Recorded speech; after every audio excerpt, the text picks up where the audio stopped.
como está en el título,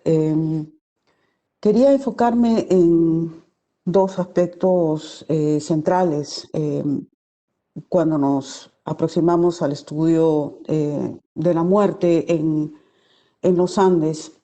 y son el lugar del cuerpo y el papel del ritual funerario. ¿Cómo es que estos cambian a raíz de la conquista y del proceso de evangelización y colonización? Eh, y bueno, para aproximarse a estos cambios es importante empezar por el periodo precolombino. Me gustaría empezar por aportar algunas observaciones de contemporáneos, eh, también la información que podemos recoger, que en muchos casos es bastante rica, de lo que las investigaciones arqueológicas nos dan, y también una serie de informaciones que surgen a partir de hallazgos que no son propiamente arqueológicos, pero que, en fin, pese a la pérdida de los contextos, nos permiten desentrañar algunos aspectos sobre cómo se comprendía y cómo se vivía la muerte en los Andes centrales, en un periodo que a veces, bueno, la cronología no es muy fácil de establecer. Me voy a referir aquí a algunos ejemplos que son, digamos, que son bastante anteriores a las de los incas, que es, digamos, el estado que los españoles encuentran a su llegada a lo que es hoy día el Perú, pero que precisamente, bueno, podemos encontrar, podemos identificar algunos aspectos que se mantienen en las prácticas sociales, políticas, en las prácticas religiosas, que transformadas, por cierto, se mantienen hasta los inicios del siglo XVI, cuando cuando se produce la llegada de los españoles. Bien, entonces, ayudada con la siguiente diapositiva, eh, quisiera, puede pasar la siguiente diapositiva, por favor. Quisiera empezar por referirme a una cita que se encuentra en la Historia Natural y Moral de las Indias, del jesuita José de Acosta, en donde él está ofreciendo una descripción, por supuesto, intercalada con muchas opiniones, con muchos juicios sobre lo que hasta entonces ha conocido y ha en pocos casos observado por sí mismo de lo que son las distintas prácticas religiosas que se encuentran en los Andes. Y al referirse a un tema que va a ser una constante de misioneros, sean estos frailes o curas, a lo largo del periodo colonial, eh, al referirse al tema de la idolatría, señala al describir estas prácticas funerarias entre los antiguos andinos, que estos han llegado a la cumbre de la idolatría, pues no solamente se contentaban con adorar imágenes, por ejemplo, de los muertos, sino que rendían culto a los cuerpos mismos de sus antepasados. Con esta observación, me parece que Acosta hace algunas reflexiones bastante interesantes para elucidar el problema de la idolatría, el problema del papel que el cuerpo cumple en los rituales funerarios, para pensar también en el modo como los antepasados eran representados en los Andes antes del contacto con el cristianismo. Eh, es interesante que Acosta señala que es una especie de idolatría aún más agravada el hecho de que no solamente una imagen del muerto sea objeto de veneración por parte de sus descendientes, sino que lo sea el cuerpo mismo, ¿no? Y para esto, bueno, se refiere a una serie de costumbres que la arqueología muestra cómo han existido desde mucho tiempo antes de que los incas se convirtieran en un estado o de que, em, o de que se hicieran, digamos, estos comentarios por parte de los europeos. Que la atención sobre el cuerpo es algo sumamente grande. Hay distintas formas de tratar el cuerpo, pero en términos, digamos, como una característica común, puede verse una preocupación por preservar el cuerpo de los antepasados a través de la aplicación de algunas técnicas que pudieron precisamente evitar el decaimiento de los tejidos o a través del uso de las condiciones ambientales, especialmente en la costa de lo que es actualmente el Perú, sumamente secas, la ausencia total de lluvias, salvo casos bastante excepcionales, como el hecho de que exista un fenómeno del Niño, por ejemplo, hace que la costa del Perú y lo que es también, por ejemplo, el norte de Chile hoy en día, sean algunos de los espacios algunos de los desiertos más secos eh, que existen en el mundo, lo cual propiciaba el hecho que no era necesario aplicar aparentemente técnicas de momificación muy sofisticadas para conseguir que los cuerpos pudieran preservarse durante un número indeterminado de años. Bien, pero lo que es interesante es que Acosta se refiere a este caso de digamos, una veneración directa a los cuerpos de los ancestros y no se detenga mucho en reflexionar sobre el tema de las imágenes de los antepasados. Un momento todavía no estoy allí, pero bueno, estas representaciones de las imágenes de los antepasados es algo que los habitantes precolombinos de los Andes parecen no haber estado extremadamente preocupados en presentar. El ejemplo que ustedes ven en sus pantallas muestra lo que se conoce como unas cabezas falsas que se adicionaban a los fardos funerarios encontrados en algunos sitios de la costa central, donde lo que cuenta es solamente presentar la idea de que hay una persona que está probablemente dentro de ese fardo funerario y que está en esa tumba donde ha sido encontrado. Es un rostro bastante, digamos, primario. Lo principal es que se da la idea eh, de de una persona que está allí, pero no necesariamente estamos enfrentándonos ante un retrato, ¿no? Por ejemplo, como es el caso de algunos entierros antiguos en, en el norte de África, por ejemplo, donde se colocaba retrato bastante fidedigno de la persona encima el envoltorio o la caja donde estaba colocados los restos de una persona.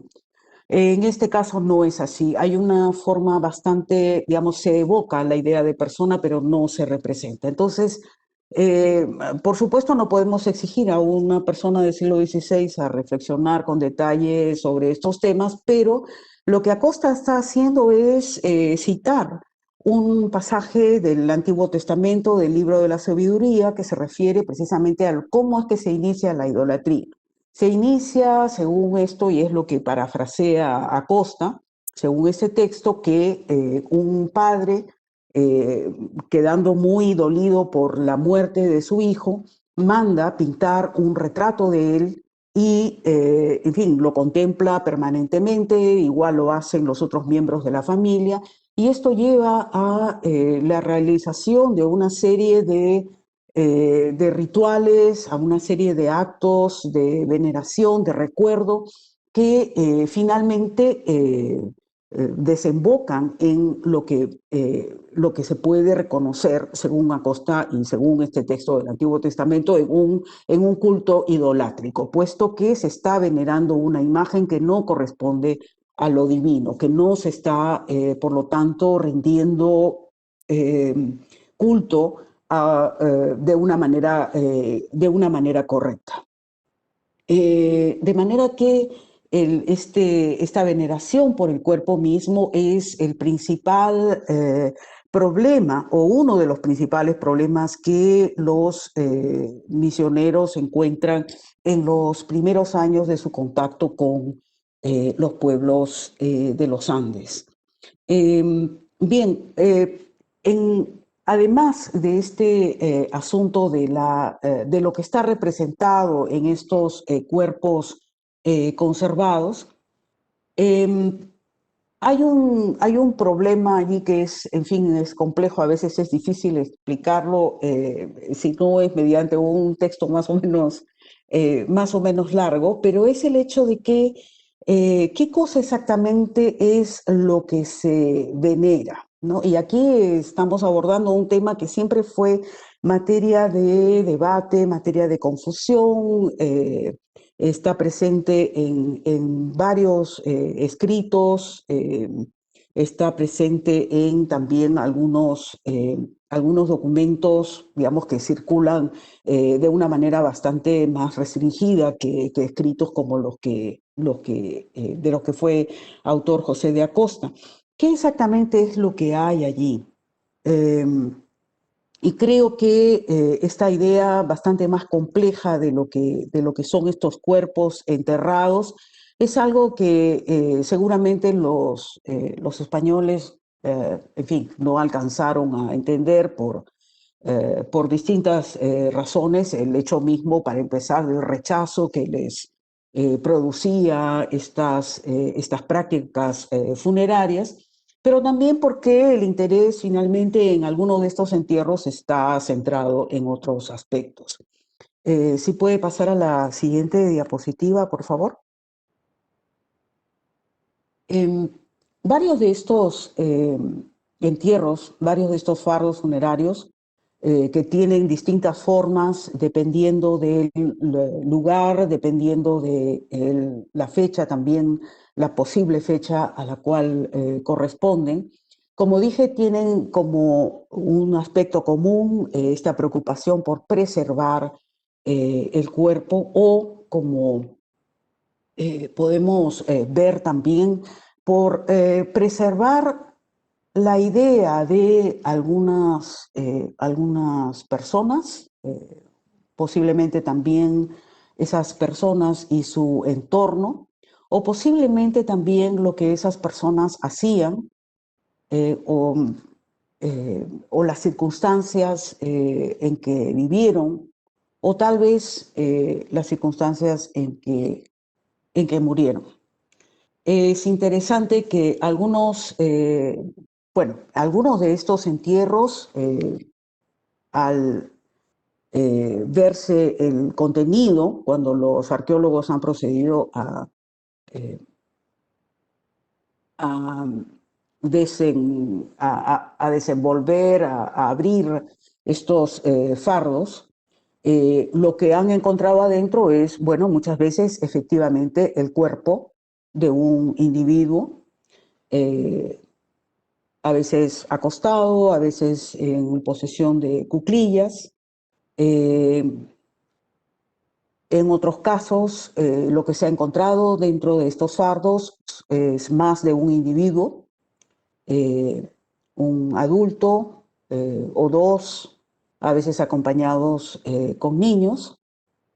Eh, y otras veces también no se ha encontrado ningún cuerpo en el interior. Y en reemplazo de eso, lo que se ha encontrado es, por ejemplo, un miembro como un pie, un brazo. En otros casos se han encontrado simplemente algunos objetos. Hay, en fin, esto ha sido un tema que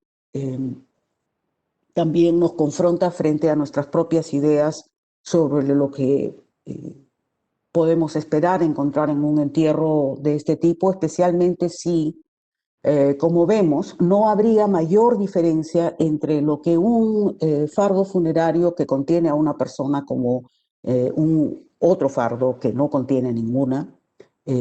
tendría en cuanto a su preparación, es decir, una cantidad bastante impresionante de textiles. Hay arqueólogos que incluso han hecho un cálculo sobre la cantidad de trabajo, la cantidad de algodón, por ejemplo, que se puede encontrarse en uno de estos fardos, lo que significa una cantidad considerable de esfuerzo y de recursos. En fin, no hay mayor diferencia. Lo que lleva, por ejemplo, a experiencias tales como la del arqueólogo Julio Tello, que en los años 40, en medio de un congreso internacional, habían programado abrir un fardo funerario y al momento de llegar a la parte donde debía encontrarse un cuerpo, en realidad lo que encontraron era semillas y algunos otros productos vegetales, ¿no? De manera que esto nos abre una serie de preguntas sobre, en fin, lo que está representado en los cuerpos. Eh, y la idea que es la que se pretende dar a quienes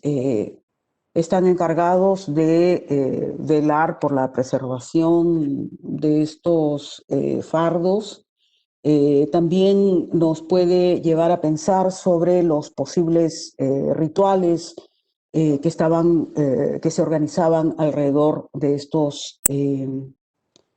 restos, de estos testimonios de la muerte. Bien, como pueden ustedes ver en el ejemplo, se trata de un fardo de un tamaño bastante considerable,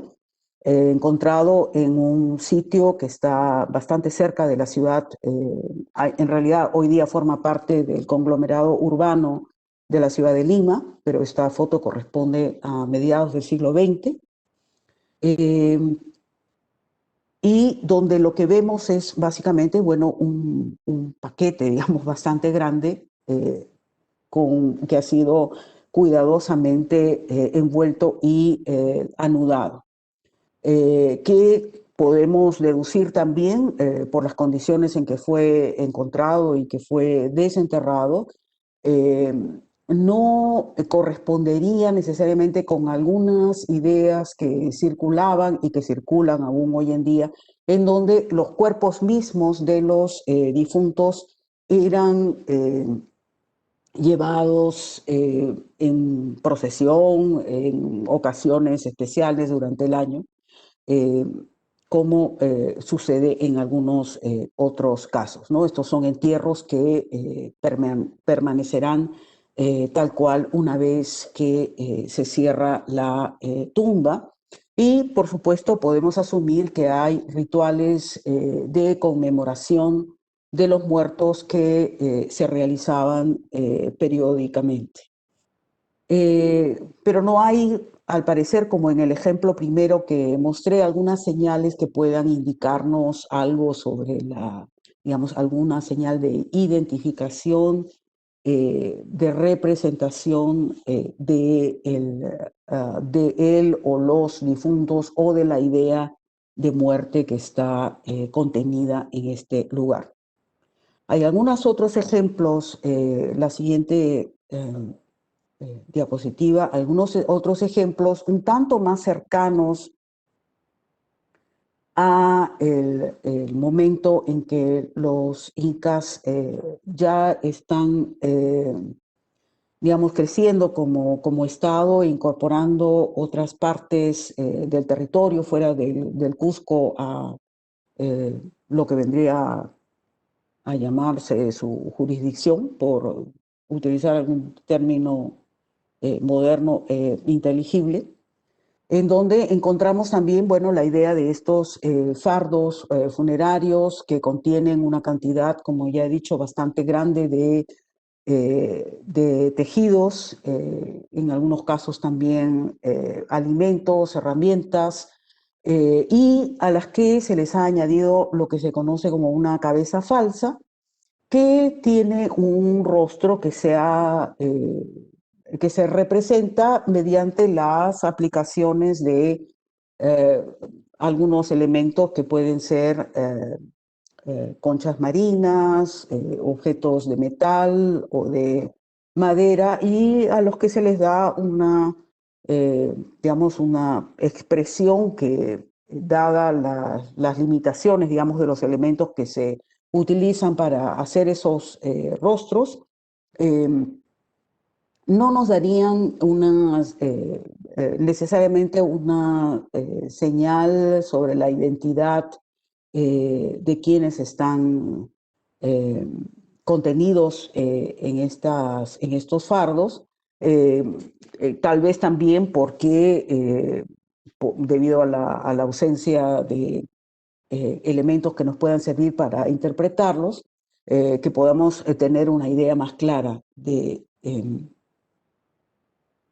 quiénes son los que están enterrados allí. Estas momias fueron encontradas también en otro sitio que está muy cerca de la ciudad de Lima, en el sitio de Pachacamac, que es el centro ceremonial de peregrinación más importante de la costa central de lo que es actualmente el Perú. Bien, esto también es para decir que tenemos una serie de ejemplos que corresponden más bien a periodos anteriores a los incas, o que corresponden también a sitios que son, digamos, incluso teniendo en cuenta la importancia de un sitio como Pachacamac, eh, podría decirse algo periféricos al Estado Inca, ¿no? Estos son los ejemplos que han sobrevivido por razones también ambientales. El desierto, como he dicho anteriormente, hace posible la conservación de estos sitios de los fardos funerarios. Y no tenemos ejemplos de los incas por algunas razones que voy a mencionar en unos minutos. Eh, Bien, el otro aspecto que me interesa también señalar es que encontramos, por un lado, como dije, como un elemento común esta preocupación por la preservación de los restos de los ancestros. Eh, Podría ser, eh, no existen elementos suficientes para afirmarlo de manera segura, eh, que no necesariamente todos los personajes, todas las personas que eran eh, dignas de este trato eran sus restos eran conservados de esta manera, es posible que con el paso del tiempo algunos de estos restos también hayan pasado en sucesivas ceremonias de conmemoración a tener una otra forma. Hay algunos ejemplos que discuto en el libro que publiqué ya hace unos años, que sugieren que podría ser que en algunos rituales funerarios celebrados más adelante, especialmente en las provincias altas del Perú, a lo que se haya recurrido es a disgregar las osamentas de los ancestros con la finalidad de hacer espacio para nuevos cuerpos recién colocados en lugares de entierro. Un elemento adicional, entonces, que es importante es, aparte de la preservación y esta preocupación por la proximidad o la manipulación de los restos humanos, es en la siguiente diapositiva hay solamente un ejemplo, pero es la diversidad de sitios donde se colocaban los restos de los ancestros. En todos los Andes hay distintos sitios, sea en algunos casos algunos edificios que se hacían con esa finalidad, que tenían distintas formas. Este ejemplo corresponde al sur del Perú. Existen otro tipo de edificios circulares o también rectangulares, hechos más o menos los muros con una factura parecida a la que ven ustedes en esta imagen, o también cuevas, como también se puede ver en esta misma imagen, donde se colocaban los cuerpos de los antepasados. Una diversidad bastante grande, ¿no? De que van desde algunos ejemplos que ustedes han visto, estos entierros, eh, en otros casos edificios de adobe con una forma piramidal, en otros casos edificios y cuevas como los que ustedes pueden ver en la imagen. Y es aquí donde se han encontrado la mayor parte de ejemplos que conocemos hoy en día y que sirven para documentarnos sobre el tratamiento de los cuerpos y los posibles rituales que se hacían eh, dentro de estos sitios o en su proximidad. Para el caso de las clases gobernantes incas, tenemos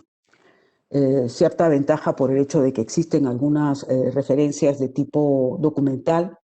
algunas primeras descripciones y algunas que fueron escritas años después de la conquista. Y el ejemplo más notorio con el que contamos es el que se refiere a lo que encuentran los primeros españoles que llegan al Cusco poco después de haber capturado al último inca, Atahualpa. Hay un viaje bastante largo que tienen que hacer desde Cajamarca hasta el Cusco y llegan a lo que era la capital inca. Siguiente diapositiva, por favor, y encuentran el templo dedicado al sol, que es estos muros que ustedes ven aquí en la parte inferior. Sobre la parte superior, pocos años después, se construyeron la iglesia y el convento de los dominicos. Y es en este templo, que es uno de los, o tal vez el principal inca en la ciudad del Cusco, donde según los cronistas, ingresan algunos soldados españoles y encuentran como en una alineación, posiblemente como colocados en unos espacios que podrían describirse como ventanas o nichos, distintas momias eh, que están ataviadas, eh, tienen personas que están a su servicio. De hecho, una de las cosas que encontramos en estas descripciones es que estas personas al parecer están allí a tiempo completo y están ocupadas de alcanzar, en fin, las cosas que eh, podían necesitar estos cuerpos, pues se piensa que de alguna forma están aún en vida. Y, en fin, no hay una descripción más precisa porque lo que los conquistadores están principalmente interesados es en tomar eh, los adornos hechos posiblemente de plata, de oro, con que estaban ataviadas estas momias. Al parecer, y aquí se inicia una historia también que es un poco confusa, al parecer se trata de cuerpos de los incas. Pero ¿quiénes son exactamente que representan? Es bastante difícil saberlo. Esta descripción breve pero importante nos permite entonces ver que puede coincidir, que puede confirmar algunas de las descripciones que, por ejemplo, en una fuente que es bastante conocida y muy utilizada para los Andes, que es eh, que ustedes pueden ver en la siguiente diapositiva, la nueva crónica y buen gobierno del cronista indígena Felipe Guamán Poma de Ayala, que podría coincidir con los rituales que se hacían en homenaje a los difuntos, a los muertos especialmente, aquellos de la élite, si no estamos hablando de los principales gobernantes incas, que estas momias tenían que estar al alcance de los deudos y de todas aquellas personas que estaban encargadas eh, de su cuidado y del culto para ser sacadas en momentos especiales del calendario religioso y, en fin, una combinación entre lo económico y lo político, en donde, en fin, eran paseados por sus descendientes y eran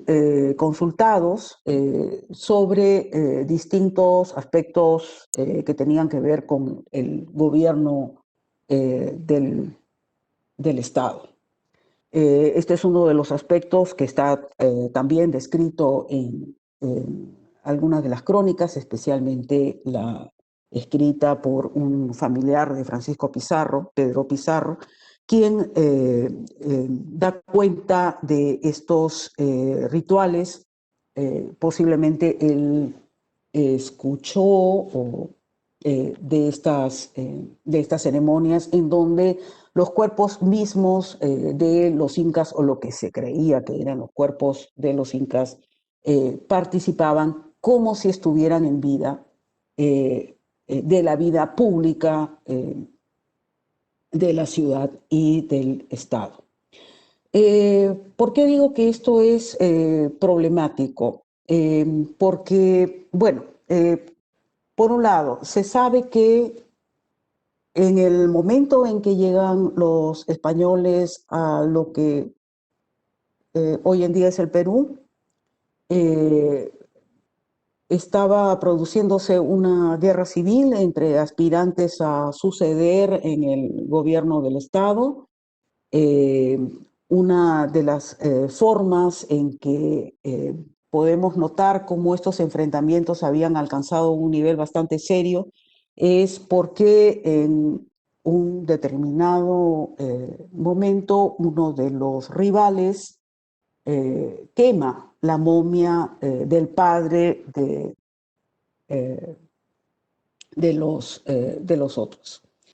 De esta manera, entonces podemos ver, ¿no?, cómo, o si tal vez la mayor ofensa que se podía hacer a un grupo de parentesco era precisamente la destrucción total del cuerpo de un ancestro. Y hay una serie de historias que sería demasiado largo de detallar que explican precisamente estos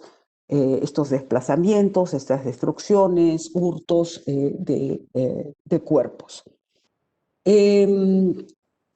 Más adelante hay historias también sobre, en fin, qué cosa es lo que sucede con algunos de estos restos que aparentemente logran, en fin, puede sonar un poco extraño hablando de muertos, pero que logran sobrevivir a los primeros años de la presencia española en el Perú. Bien, estos son los temas que, en fin, me han interesado en particular. Es decir, ¿cómo es entonces que al encontrarse con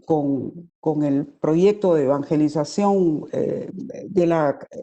colonización, cómo es que todo esto cambia? ¿Y hasta qué punto cambia? ¿Cómo es que se hace posible? Es bastante importante entonces notar que el tema de los lugares de entierro es un aspecto que deviene en fundamental para poder asegurar, mover por lo menos los rituales funerarios, la atención de los deudos hacia las iglesias. En la siguiente diapositiva hay algunas fotos, en fin, antiguas de algunas de las iglesias, de algunos de los templos que fueron bastante centrales en la vida de la élite de ascendencia inca que continuó viviendo en la ciudad. Hay unos cambios cruciales también en cuanto a los patrones de vivienda, etcétera, pero estas iglesias que ven ustedes, las fotografías a la mano, en fin, creo que se ve en el sentido inverso, pero una de ellas ustedes pueden identificar que es la misma iglesia que les presenté anteriormente, construida sobre el templo del Coricancha. Es uno de los sitios donde los misioneros, en este caso dominicos, trabajaron bastante para convencer a los descendientes de las élites incas, un grupo de parentesco en particular, que llevaran los cuerpos de sus deudos a ser enterrados en este lugar, con lo cual se continúa y se intenta, es decir, de una manera bastante, sí, hay un cambio bastante grande aquí, pero por lo menos con el traslado de los cuerpos a estas iglesias, ¿no?, y como una especie de retorno al lugar original donde había un templo de bastante importancia para las prácticas religiosas andinas o incas, es una manera de atraer a estas personas hacia las iglesias para que continúen recordando y conmemorando a sus antepasados. Y para algunos grupos, tal vez no necesariamente la misma jerarquía, pero que en algunos casos se convertirán en aliados importantes de los españoles. Está también el lugar donde se construye una iglesia que fue dedicada a la Virgen de los Remedios, lugar también donde se construyó el hospital para indios. Y hoy en día es la iglesia de San Pedro, que se convierte también en una especie de centro de actividades públicas de la población indígena del Cusco de gran importancia. De manera que aquí se desarrolla ya dentro de lo que se puede describir como el rito católico, es aquí donde se transfiere el culto a los muertos y donde el traslado de los cuerpos es importante para realizar una transferencia que de todos modos es bastante, podría decirse, bastante fuerte, bastante traumática incluso. Sobre la identidad de quienes son enterrados aquí, hay una serie de fuentes que nos plantean varios problemas sobre si efectivamente eran los cuerpos de los antepasados los que fueron trasladados allí o réplicas a las que también sabemos por algunas referencias de las crónicas del siglo XVI, réplicas o símiles que se hacían con restos o partes del cuerpo de la verdadera persona. Bien, entonces la siguiente diapositiva, que es simplemente una página de la doctrina cristiana que resume que contiene los materiales utilizados para la evangelización y que una buena parte de los cuales son precisamente dedicados a la discusión sobre qué pasa con el cuerpo después de la muerte, largas disquisiciones sobre la vida en el más allá, etc. Todo este tema doctrinal en realidad viene después. Y me parece que, al igual como ha sucedido en otras experiencias de cristianización, estos aspectos más tangibles, lo del cuerpo y lo de la práctica, los rituales, han sido aquellos en los que se enfocaron los misioneros, las autoridades coloniales y que le dieron de alguna forma sentido a un proceso que, insisto, fue por lo demás bastante difícil y podemos adivinar tal vez doloroso. Esta tensión en el cuerpo, la siguiente diapositiva, esa tensión en el cuerpo y en los rituales tal como eran practicados en el tiempo anterior a la conquista, fueron debilitándose, especialmente en el centro de lo que fue el Estado Inca. Hay más testimonios de que continuaron practicándose en las provincias, en zonas más alejadas, estos entierros, en fin, con todas las limitaciones, esta preparación de los cuerpos, pero en los lugares y ciudades centrales vemos avanzar, especialmente ya en mitad del siglo XVII, estas ideas sobre las creencias en el más allá, el cielo o el infierno, los lugares intermedios, y son este tipo de creencias y de rituales dentro del espacio de la iglesia que terminan por imponerse.